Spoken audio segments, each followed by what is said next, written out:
Alright guys, this is a video on types of intersection. We didn't spend a tremendous amount of time on it. We've actually looked at this one a lot. We've done the one solution a lot. We actually solved that algebraically. That's the one you're probably most familiar with. The two that we haven't really seen or done a lot with is the infinitely many and the no solutions. Those are the ones we haven't done a whole heck of a lot of. So I just want to show you so you're able to identify without really having to do a whole lot of work which one is which. So let's start with the one solution, which is what we're most accustomed to seeing. That's where if you had two equations like y equals 3x plus 7 and y equals 4x minus 3. That's the ones where you set them equal to each other, where you would set 3x plus 7 equal to 4x minus 3. And you're going to want to have your x's be positive, so you move all your x's to one side. I would do this. I would subtract 3x from both sides, and you would get positive 7 equals x minus 3. Then I would add 3 to both sides, and we would get for our final answer here 10 equals x. At that point, I would take my 10 and I would sub it into one of the original equations. I would probably sub it into either one. It really doesn't matter here. Let's sub it into the first one.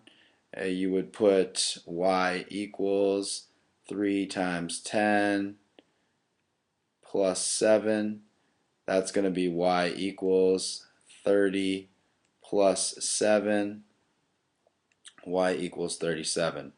So our point of intersection there would be the point 10, 37. That's one solution. That means that there's two lines. These two equations represent the two lines. This is one line right here. This is the other line right there. And they're going to intersect at this point that we just solved for algebraically. So you know you have one solution if you're getting an x answer.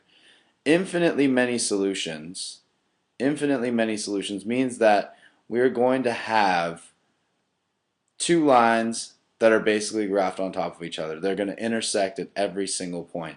So those ones would look like this. They would be like a y equals 4x plus 2, and then the other equation might look like this. It would say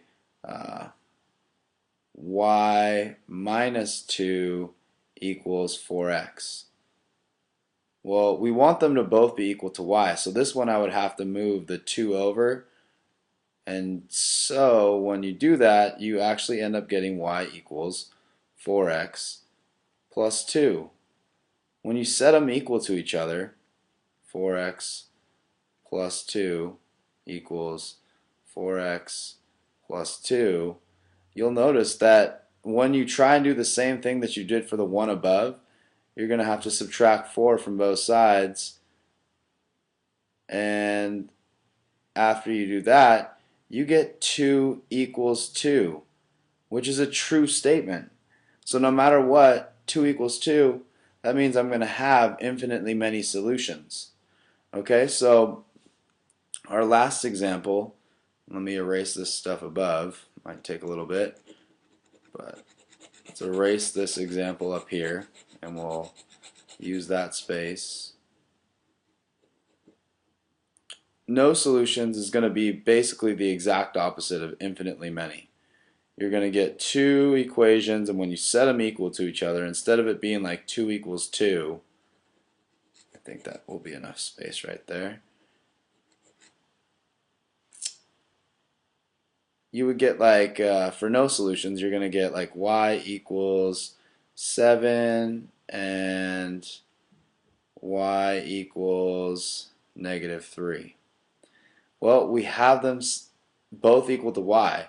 So when we set them equal to each other, you get 7 equals negative 3. And that is not a true statement. They are not equal to each other. So these guys here are going to be no solutions. They're actually parallel lines, which means that they run side by side forever and ever and ever, and they never intersect. So those are the three types of intersections, and hopefully you can recognize, just based on the way they look, what you're going to have. So again, practice these. The ones that you're most familiar with are the one solution, and that's if you get an x value that equals something, you plug it back in, you get a y. That will give you your one solution right here, like we had solved in the first problem. That's one solution. Infinitely many is when you get a problem like 2 equals 2. And the last one, no solution, is where you get something that does not make any sense at all. 7 does not equal negative 3. And those are your three types of intersection.